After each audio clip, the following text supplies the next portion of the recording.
Welcome to our RFP Money Story podcast, a space for sharing real money stories and where we dive into real conversations about finance, success, and the lessons learned along the way. For today, we have an owner of a millionaire in progress and a money strategist, Ms. Prexel Parnacio. Good afternoon. Good afternoon, Gab. Hi. How are you doing? Okay naman, medyo kinakabahan. Okay. All right. So before we dive deeper into this conversation, we wanted to dive deeper first into your personal money journey, your financial mindset. So probably, what's your first memory of money, and how did it shape your financial mindset? First memory of money, ang dami. Pero siguro, yung pinaka-tumatak sa akin, siguro I was in elementary. Gabi yun, tapos napadaan ako sa kwarto ng parents ko. So medyo naka-open yung door. And then nakita ko yung nanay ko, nakaupo siya sa bed. Tapos ang daming papel nakalatag sa kama. And she was holding a notebook. So I got curious, sumilip ako. Tapos sabi ko, Ma, anong ginagawa mo? Then she said, I'm listing yung mga gastos natin. Ang dami nga sabi niya. So, na-amaze ako, siguro na ang tiyaga naman ng nanay ko to do that. And then, that's when I realized, maybe it's important. Maybe they value money na on top of being a working mom, late at night, pagkatapos ng mga lesson plan niya, because she's a teacher. Okay. Yes, ginagawa niya pa yun. So, okay, bakit kaya? I got curious. Then, over time, as we grow up, kaming magkakapatid, talaga palang my parents value money, especially being a good steward of money, yung lagi ka dapat nagsisave ng money. So, yun yung value na nakuha ko growing up. And now that I'm an adult talaga. Akala mo bagong adult lang, no? Actually, I'm in my 30s, so I still have that value. Okay, that actually leads to my second question. Kasi you mentioned na you learned na it's important to save money. And growing up, what are some financial lessons you learned or sana natutunan mo agad before adulting? Okay. So first, it's important to save money for the rainy days. Yun talaga yung tinuro sa amin ng magulang ko. Except, hindi ka dapat mag-aalkansya. Ay, really? Oo, yun yung naalala ko na one time, binigyan kasi ako ng alkansya. Nakita ng nanay ko na nag-iipon ako doon. Sabi niya, masama daw yun. Oo, kasi kapag gumagamit ka daw ng alkansya, it means na may magkakasakit. Ah, talaga? Oo, sa pamilya. And growing up, hindi ko magets kung bakit niya yun sinabi. Yun pala, marami palang superstition kasi dati. Yung tipong, huwag ka magwawalis paggabi, yung mga ganon. So, isa pala siya doon na huwag gagamit ng alkansya. Pero ako, pasaway. Somehow, ang dami ko paling alkansya. And, well, wala namang nagkasakit sa amin. Siguro, behind that belief is parang prepare for the rainy days, pero at the same time, ayaw mong may masamang mangyari. So, that's one of the lessons. And next siguro is education. About education. Kasi yung parents ko, matipid nga. They're both government employees. And there are 4 of us na magkakapatid. So, imagine, di ba, that the expenses, daily expenses, tapos sa school. Pero, kapag ang gastos related sa schooling, like may requirements, may project, ganyan, ginagawan talaga nila ng paraan. Never kong narinig na no when it comes to school requirements. Laging gagawan nila ng paraan na mabayaran siya on time. Yun. Ano pa ba? Siguro something I wished I learned earlier is about making money work for you. In short, yung investing. I don't know about you, Gab, pero parents ko kasi ano bang tawag sa kanila? Gen X? Tama ba? So, ako kasi millennial. So, sila pala more on, yun nga, saving. Never ko narinig sa kanila yung investing, yung making money work for you. So, nung natutunan ko yun, ano na yun siguro I was working for about a year.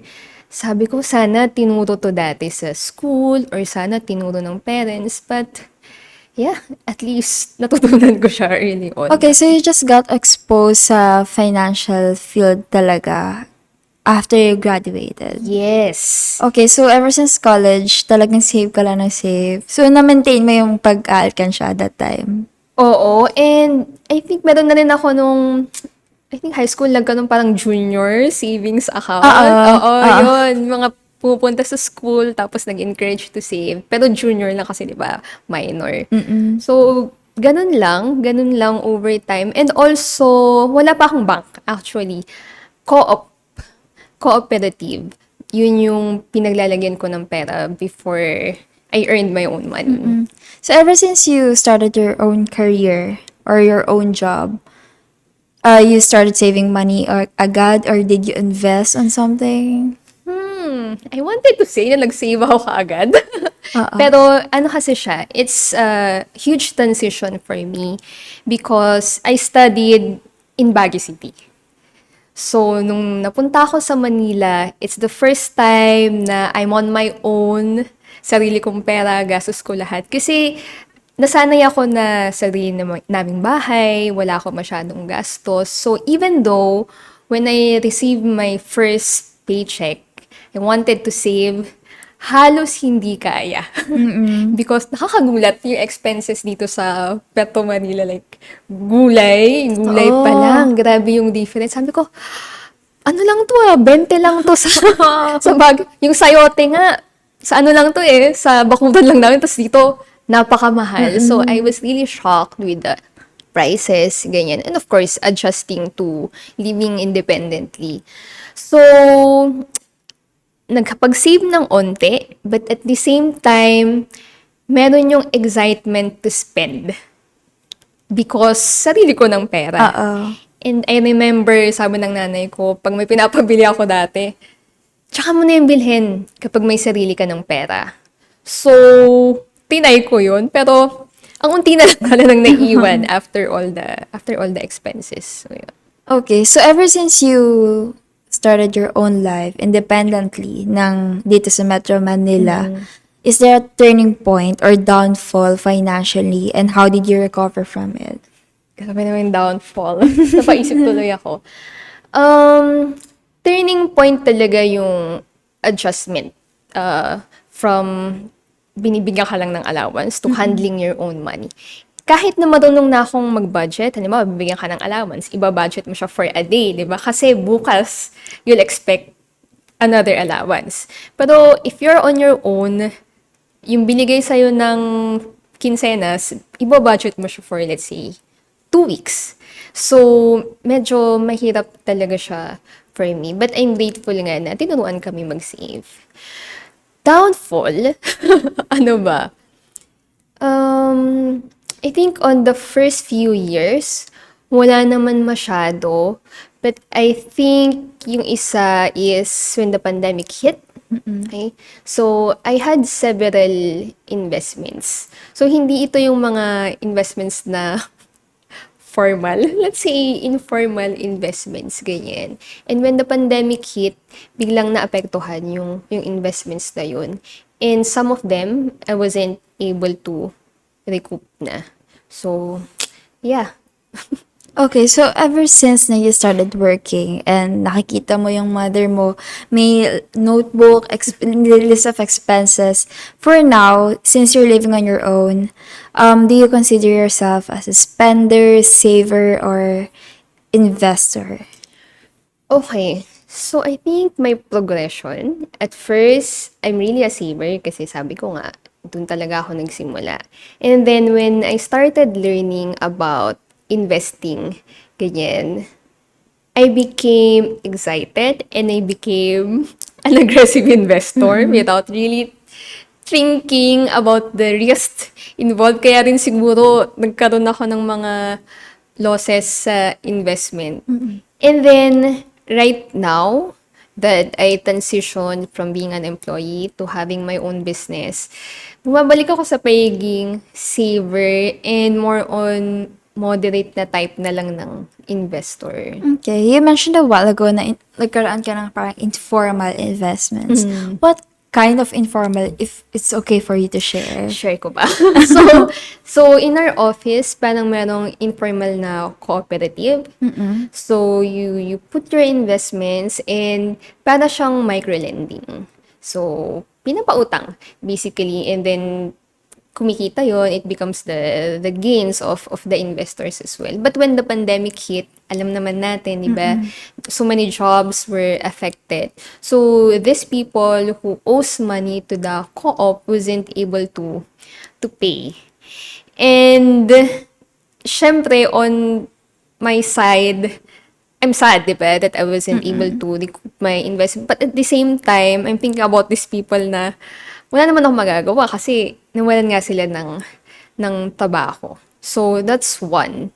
And another one is a crowdfunding investment. Hindi ko nasabihin kung Sige, sure. ano yung pangalan ng investment na yon, pero siguro mga around 6 digits din yung nilagay ko doon. And until now, hindi pa rin bumabalik. And I think yung reason din doon is partly because of the pandemic as well. So, I guess the pandemic really affected a lot of people. Who taught you to invest that way? In general, invest in general, ano lang siya, research. Research lang talaga. Ang pinaka-first siguro is, I have this office mate na binigyan niya ako ng book about religion, actually yung book. And then, booklet lang siya. Then, while I was reading about it, nakita ko sa book na yon that the author is Bo Sanchez. So, na-curious ako kasi ilan-ilan lang naman yung spiritual leaders that are also into wealth. Diba? Because most of the time, hindi yun nagkakasama diba? Kasi parang opposite beliefs, kumbaga, lalo na dito sa Pilipinas. So, I got curious. I researched about him and I bought his book, 8 Secrets of the Truly Rich. I think yung title. Tapos, doon ko yun nalaman yung about investing. Then, after nun, nag-research na ako, naging rabbit hole na yung about investing. So, basically, DIY lang talaga yung investing journey ko. Okay, so ever since nag-invest ka, how do you manage your budgeting or your financial decisions? How do I manage? Nung nagsabay yung work mo and then at the same time nag-invest ka? Okay, so I really make sure na part of my salary goes to savings and investments. So, ganun lang siya. It doesn't matter kung magkano, kahit maliit siya, basta meron akong nailalagay. But do you have your own tracker? Namamonitor ba siya on your own or mentally lang?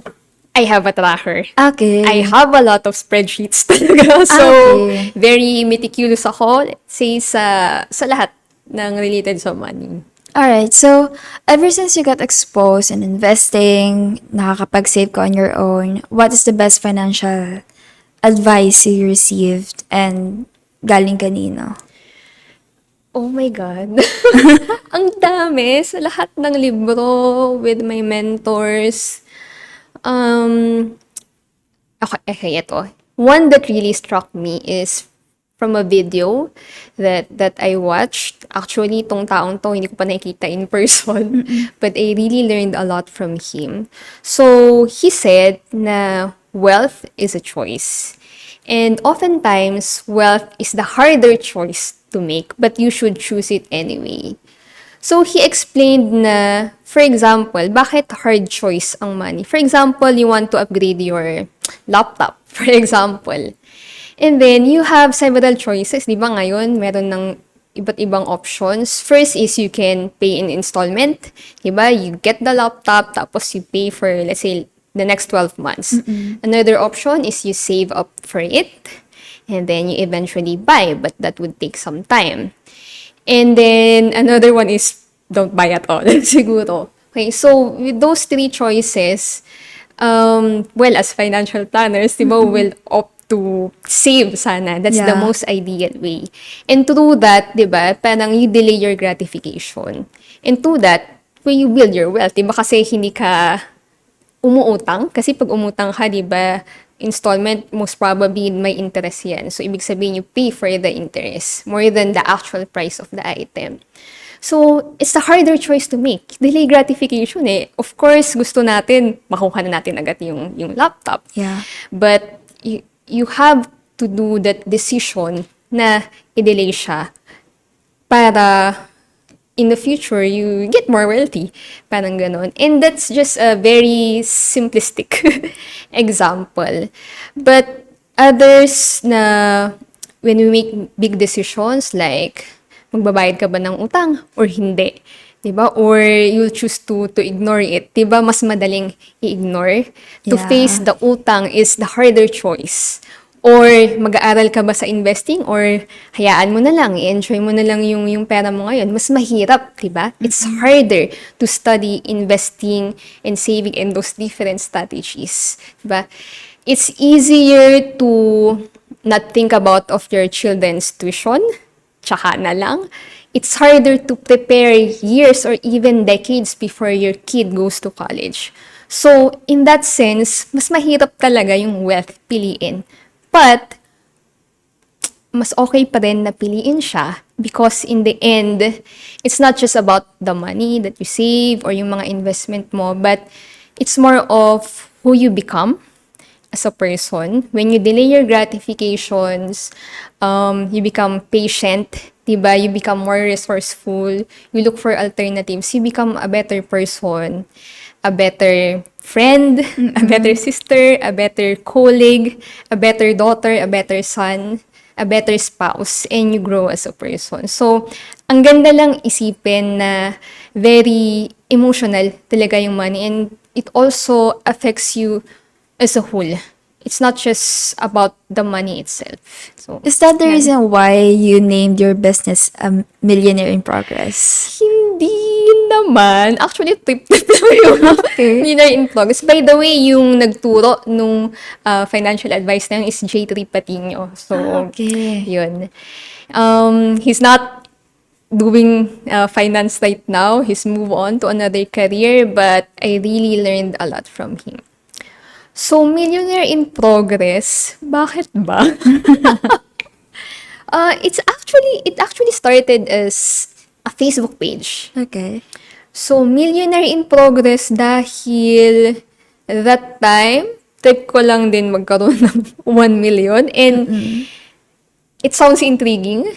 Maybe people will become curious with the page, with the Facebook page, if I name it that way. So, yun lang talaga. Wala namang anything behind it. What about the business? Is it financial planning page or what kind of business is that?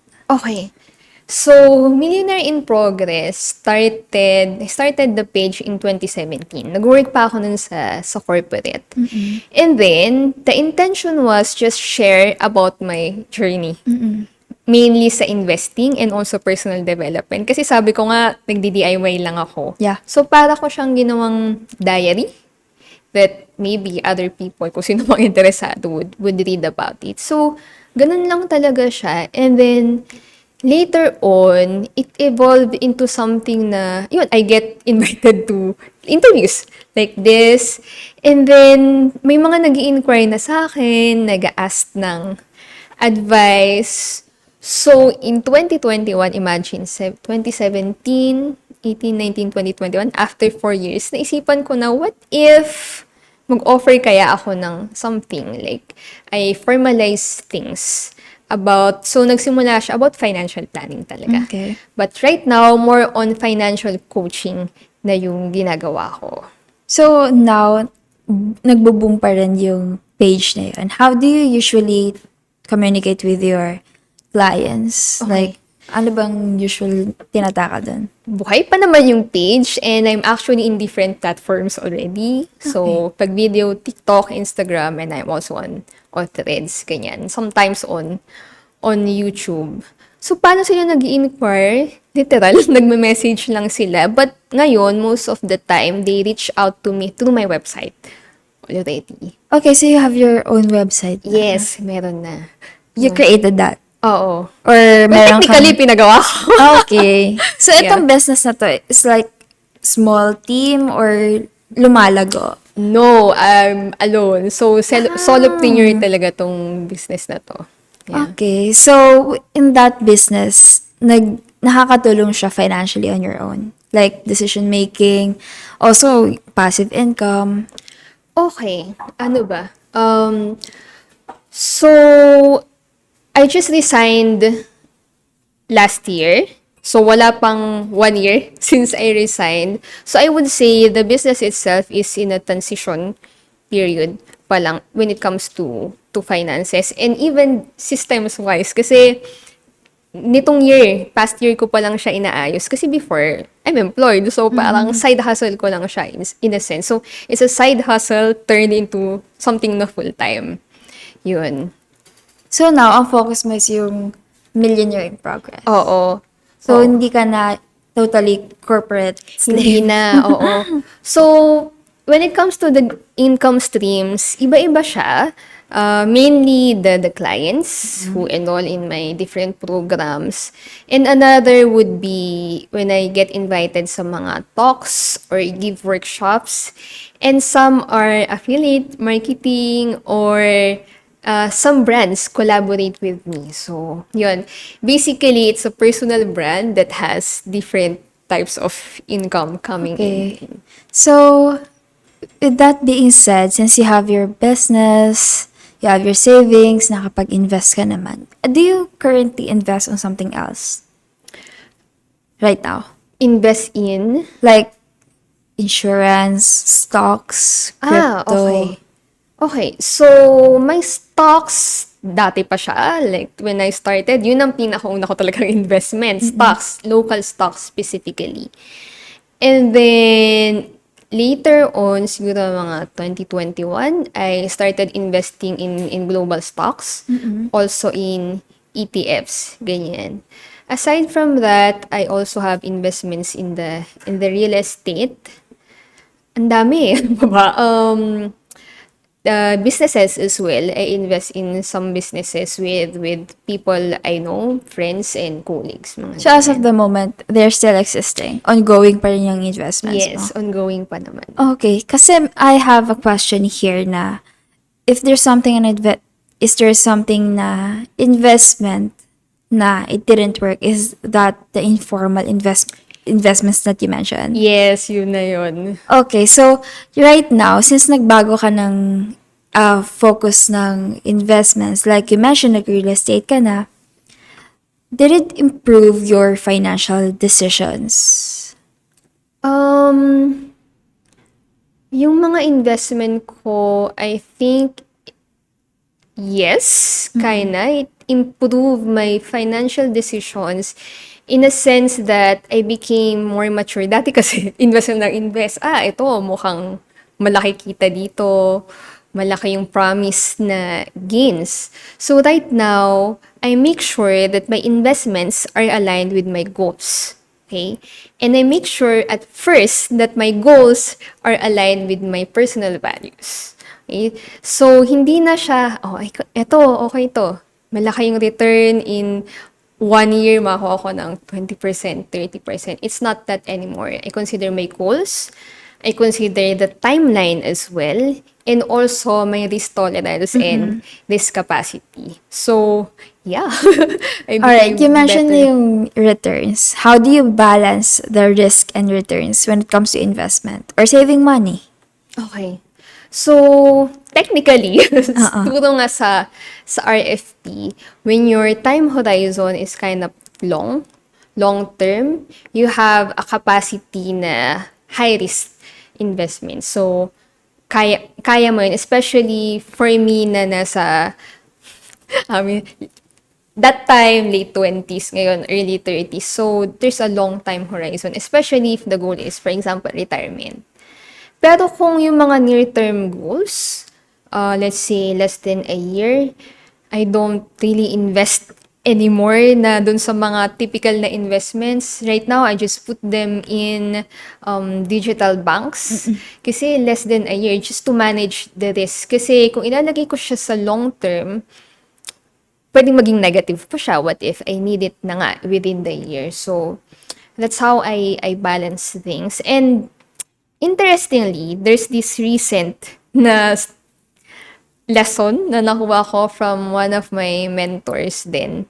Sabi niya, when it comes to anything, especially in money, it's think about how much you're gonna make when your decision is right, but also think about how much are you gonna lose when your decision is wrong, and are you okay with that? Ma-accept mo ba yun? So, yeah. Okay, so ano yung mga risk na na-experience mo na? Mga risk. First, unexpected risk is the pandemic. Yeah. Yun talaga.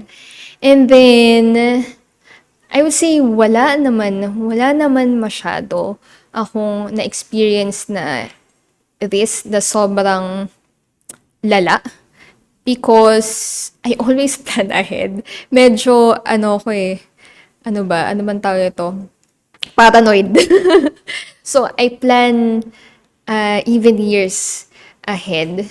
But, siguro for the sake of the discussion, I would say some of the risk is really sickness and death. Yan. Sickness, especially if it's a family member. Sabi nga, di ba, maraming nababankrupt because when someone in your family is sick, you really give it all. Like, kahit mangutang ka pa para lang pangbayad doon sa hospital bills and health requirements nung kamag-anak mo na may sakit. So, yeah. Okay. So right now, what's your current money goal na wino-workout mo? Okay, money goal, it's more of the business, yung sustainability talaga ng business, and figuring out things, how to work on my business instead of working in it. Kumbaga, I'm thinking of the different strategies, how to make it sustainable even if I'm not there. Talaga. So, yun. And then, how can it support my long-term financial goals as well? Kasi nga, nasa adjustment period ako right now. And also, through that, na-help ko din yung ibang tao. Parang win-win situation talaga siya for me. So, that's my goal right now. What about retirement? What is your ideal age for retirement and why? Okay. So, this might be a bit controversial, but right now, I consider myself semi-retired na. Okay? So, I really don't believe na you need to be 60, 65. That's the conventional retirement. So, in my 20s, I really worked hard because I wanna retire early. Okay? And then, akala ko, pag magre-retire ka kasi, it means, usually, di ba, nasa beach. Di ba? Yes, Ganun, yung walang ginagawa. Pero in reality, do we really wanna do that? Yung wala kang gagawin, buong araw, you are idle. And I don't think, knowing myself, that that's my ideal situation of retirement. So for me, retirement is being able to do what you love with your own time, and then with the people you wanna work with. So, kaya right now, I consider myself semi-retired kasi hindi naman ako, my income is okay with my basic needs. I say basic needs lang, hindi naman yung lahat ng wants ko. And I have my own time. Like, I wake up whenever I want, pero hindi naman ako tinatanghali. And I can do my work in any location as long as may internet. So, yun siya for me, retirement. Okay. So, a while ago, I just asked you how long have you been a member here in RFP, and you mentioned that you started last 2020. Yes. Right. So, how did you discover RFP and what motivated you to join RFP? Okay. So, I joined a different organization wherein pinag-take kami ng AFP, Associate Financial Planner. And natuwa naman ako doon sa process, ganyan. And then, nung ko nalaman na meron palang next level, which is RFP, Registered Financial Planner. And then, when I look into my idols, kumbaga sa personal finance or financial industry in general sa Philippines, puro pala sila mga RFP like Fitz Villafuerte, Miss Salve, Rex Mendoza, ganyan, mga RFP sila. So, ang gagaling ng mga taong to. Sabi ko, what if, pwede rin kaya akong maging RFP? So, isa yun sa mga tinarget ko. But, I was hesitating kasi I was in a corporate and it's not really related to finances. So, I was thinking, qualify kaya ako? Kasi yung more on exposure ko lang naman sa financial industry is personal interest lang talaga siya, di ba? It's not really professional. So, I'm glad na pwede naman pala kahit ganun yung background ko. So, yeah. Okay, so ever since you joined RFP and during pandemic or that within that 4 years of time frame, how did you use your influence or how did you use your platform to share your knowledge about what you've learned here in RFP? Kasi for sure you attended a lot of seminars, webinars. You already presented your case study and stuff. Yeah. Okay. So, two things that I gained from the RFP program is confidence and competence. Okay. Confidence kasi iba pala yung inaral mo lang and ina-apply mo on your own. But when you have clients that you need to serve, it's an entirely different approach. So, iba pala talaga yun kasi you cannot project yung mga personal beliefs and principles mo about money into that person that you are advising talaga or yung ginagawan mo ng financial plan. So, that's the thing na naging confident ako in doing that. And iba pala talaga at mahirap. Mahirap siya actually talking to different people with different backgrounds and beliefs about money. So that gave me confidence. And next is competence. Kasi ang dami ko pa palang hindi alam. So yun yung na-discover ko. And so RFP helped me create a framework and a structure when creating a comprehensive financial plan and with coaching as well. And then, it made me come up with advice or recommendations that are data-driven. Talaga, we're looking at numbers talaga. And sabi nga, di ba, numbers don't lie. And my clients actually appreciate that na may mga ganito palang aspect ng finances na dapat i-consider when planning for the future. Okay, so you mentioned a while ago na you were invited usually sa mga talks, seminars, and stuff. What do you usually talk about or what kind of topic na you share about finance? Okay. So, depende. Depende sa audience. But most of the time, it's about, right now, money management. Money management workshop or yung mas alam natin as budgeting. But it's really more than budgeting talaga. So, yun. Kasi I believe that, yes, we need to invest. Yes, we need to get insurance and all that. We need to take care of our estate.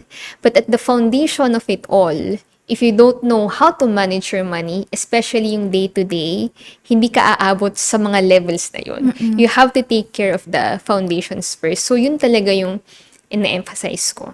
Yeah. Okay, so you consider yourself as debt-free? Debt-free? Yeah, financially free. Yes, debt-free naman ako. Wala naman akong utang right now. Yeah.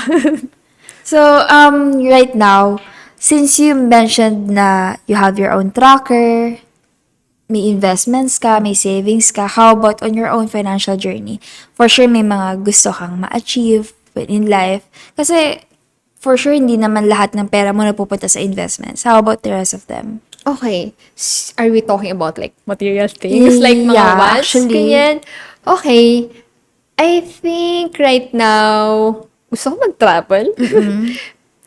Siguro nakakapag-travel naman ako right now. Pero iba kasi yung travel na hindi mo masyadong iniisip yung gagastusin Yeah. mo na magkakaroon talaga ng dent yung savings mo. And what else? Maybe a car? Kasi right now parang lagi na akong may lumalabas. So that's one thing that I'm thinking about. Pero hindi pa sure. Hindi pa sure. Another thing is I always invest kasi in personal development or mga learning opportunities like mga seminars, trainings, ganyan. So, I want to have a fund talaga na allotted. Especially right now, hindi na ganon kamura yung mga tinitake kong trainings kasi medyo advanced levels na sila. So, yeah, I think those things So you is don't what I'm preparing have for. separate funds right now, like health, emergency funds. Meron naman. I have an Okay. emergency fund and separate yung business emergency fund sa personal emergency fund ko pa. Yeah. Okay, so ngayon, for our viewers and listeners, do you have any can you share something valuable lessons you learned from RFP or something about financial planning? Okay.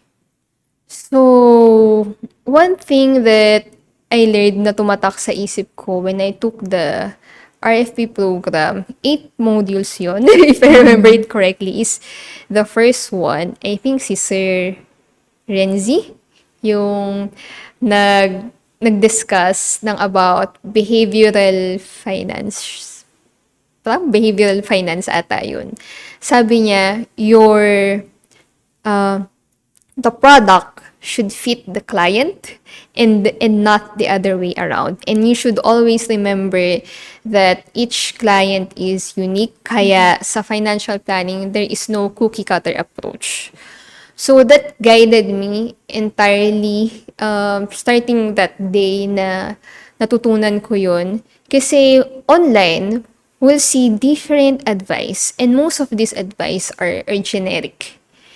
And syempre, as someone na bago sa finance world siguro, when you see that advice, you believe it and sometimes sinusunod mo siya blindly without really having awareness first on what your situation is. Kasi may point A ka, may point B na pinanggalingan mo, may point B ka na gustong puntahan. Eh yung taong nagbigay ng advice na yun, hindi mo alam kung anong situation niya ngayon and if that's applicable sa'yo. So first, talaga, you need to evaluate and take a look at your own situation. Applicable ba sa'yo? Before mo i-follow Yeah. yung advice na yun. And kung hindi ka sure, consult a professional. So, yun. So right now, you're a consulting or financial coach. I would say I'm a financial coach. And through online ka lang na-reach out. Yes. Yes. Okay, so every time na may client ka, like, is that one-on-one conversation? Yes. So, right now, lahat ng program ko is one-on-one. Talaga siya. What do you usually recommend to other people or to your client about financial planning? So, sabi ko nga, depende. Depende sa situation nila. But, most of the people that come to me is hindi alam kung saan napupunta yung pera nila. Actually, karamihan, masusurprise ka na yun yung pinaka-problema ng mga tao. They don't know what's happening with their money. So, gaining clarity lang talaga kung anong nangyayari sa pera and creating different buckets for your money, yun nga yung pumapasok yung money management. So, that's one. Next is mga taong may utang. This is also a large category of my clients. Marami talagang may utang. Alam natin yun na maraming utang. But for me, since one-on-one yung program ko, I really see yung mga utang. Like, ililista namin lahat yan. And then, magugulat ka talaga because it's not just, hindi naman nangyari ng isahang beses ang utang. Merong nangyari before, tapos ito yung naging result, then nagpatong-patong na yung mga utang. So, it's really overwhelming and emotionally draining talaga ang utang. So, that's one thing that I help clients with. And then, lastly, another category is people who who have money and they don't know what to do with it. Kumbaga, naiipon lang sa bangko. And then they hear about this investing but they're scared and they have no idea how to start. And meron naman silang nakikita online but they don't know if it's applicable to them. So, I help them allocate their money. Tapos, put it in different types of investments if applicable sa kanila, again. And then, yeah, yun, mostly yung kinikater ko. Okay, are you supporting anyone? Like your family, siblings, education? Wala. Okay. So, are you the eldest ba? Yes, I'm the eldest. So, wala ako sinusupport and I'm very grateful and I think I'm privileged to be in that situation na I don't need to support my parents or my siblings. Siguro nga kasi, di ba, they really saved. Oh, so, okay na sila right now and my siblings are working na rin. So, yun, wala akong support right How now. about, are you single ba? Yes. Okay, so do you have plans ba in the future just in case? Kasi, let's face the reality. Parang committing into a relationship is very, like, magastos talaga. Yes. So, do you have plans ba in the future? To get married. Yeah, actually, dadating naman sa ganyang point. How will you manage by that time? Sa totoo lang, may mga clients ako na couples, married couples, tapos nakikita ko talaga yung mga gastos. And ako, as hindi pa married, natatakot ako, actually. And I kept on wondering na right now pa lang, parang hindi ko na nga nagagawa ngayon lahat ng gusto ko. How much more kapag may kids na? Ganyan. And I really don't know, actually. Pero, pag nakikita ko yung mga taong, batchmates or other people, kaya naman nila. So, I guess it's really about priorities. Maybe when that time comes, I'm sure my priorities will shift and siguro kakayanin naman. Okay. So before we wrap things up, is there anything that you want to promote, like your business, your Facebook page, TikTok account, social media accounts? Okay, tingnan ba ako dito? So, my brand is Millionaire in Progress. So, you can find me in different social media. So, my handle is Prex MIP. As in Prex, because it's my name. And MIP is Millionaire in Progress. And also my website, millionaireinprogress.com. So, sometimes people are intimidated to consult about money. Kasi, syempre, it's a very sensitive topic and you don't just open up with strangers like me. So, what I do is I offer free financial assessment call, yung tawag ko. So, it's a 20-minute assessment call lang wherein tingnan natin if I can help you. So, yeah, you feel free to book on my website. Okay, before we end, is there anything that you want to add for our viewers and listeners about financial planning? Okay. Financial planning is planning ahead. It's looking into the future. But don't forget to enjoy the present as well. Kasi not all decisions should be made around money. Sometimes you have to follow your heart. Maybe just like me, when I resigned from a high-paying job, it doesn't make sense financially. Kahit parents ko worried. But when I tapped into my heart na parang ito talaga yung calling ko, even if it doesn't make sense financially. So, yun lang. It's all about balance between finances and your gut feel and your heart. Alright, that actually ends our interview. Thank you so much for accepting. And that's a wrap on today's episode. Thanks for tuning in. If you love diving into money stories as much as we do, make sure to follow us on Facebook, YouTube, and Spotify, or visit our official website at rfp.ph for more financial insights. Until next time, keep chasing those money moves.